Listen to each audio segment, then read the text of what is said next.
ఆంధ్రప్రదేశ్ గుంటూరు జిల్లా గుంటూరు దగ్గరలోని పెదకాకాని గ్రామంలో ఉన్నటువంటి శ్రీ దుర్గామల్లేశ్వర స్వామి దేవాలయానికి సంబంధించినటువంటి టికెట్ ఇది. డబ్బులు అయితే తీసుకోలేదు, కానీ సర్వదర్శనానికి అంటే ఉచిత దర్శనానికి టోకెన్లు అయితే ఇస్తున్నారు. పేర్లు, ఫోన్ నెంబర్లు తీసుకుని ఈ పేర్లు, ఫోన్ నెంబర్లు తీసుకుని ఏం చేస్తారనేటువంటిది ఏ జాగ్రత్త కోసం తీసుకుంటున్నారో తెలియదు, ఇంతకుముందు లేదు. ఈ టోకెన్లు ఇవ్వడం, ఉచిత దర్శనం ఈ టోకెన్లు ఇవ్వడం కోసం ఒక స్టాఫ్ని పెట్టారు, ఒక కంప్యూటర్ పెట్టారు, దానికి కొంత ఖర్చు ఈ టోకెన్లకి. ఇదంతా దేవస్థానం యొక్క డబ్బులే భక్తుల నుంచి వచ్చేటువంటి వాటిని ఖర్చు పెట్టడం జరుగుతుంటుంది. ఈరోజు ఆదివారం, ఇంతకుముందు లేనటువంటిది ఈ దేవస్థానంలో కనిపిస్తున్న కొత్త వాతావరణం ఏంటంటే 10 మందికి పైన స్టాఫ్ని పెట్టారు కొత్తగా, భక్తుల ముందు పంపించడం కోసం. భక్తులను ఒకళ్ళ నుండి నెట్టేంతటి పరిస్థితి కానీ, భక్తుల్ని వేగంగా పంపించకపోతే దర్శనం బాగా ఆలస్యం అయిపోయే పరిస్థితి కానీ ఉండేంతటి రద్దీ ఉండే దేవాలయం కాదు ఇది.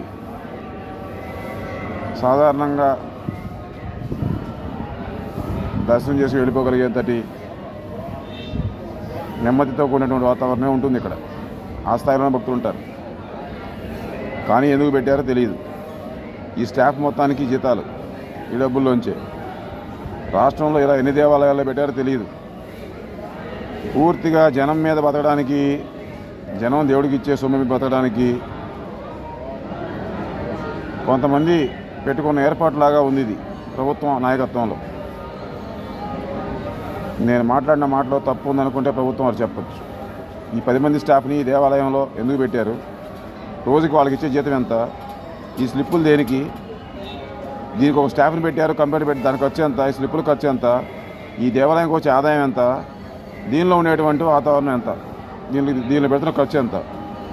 ఈ టోకెన్ల దగ్గర పెట్టే స్టాఫ్ని, ఈ పేర్ల దగ్గర పెట్టేటువంటి జాగ్రత్తని, ఇక్కడ లడ్లు, పులిహోర, వడ అమ్మే దగ్గర ఆన్లైన్ పేమెంట్ సిస్టమ్ పెడితే అది ఎన్ని లడ్లు తయారవుతున్నాయో, ఎన్ని పులిహోర పొట్లాలు తయారవుతున్నాయో, ఎన్ని అమ్ముడుపోతున్నాయో, ఎన్ని లెక్క తేలుతున్నాయో కరెక్ట్గా లెక్క తేలే అవకాశం ఉంటుందేమో నా ఉద్దేశం. అక్కడ మాత్రం ఆన్లైన్ కౌంటర్ పెట్టకుండా ఓన్లీ క్యాష్ అంట.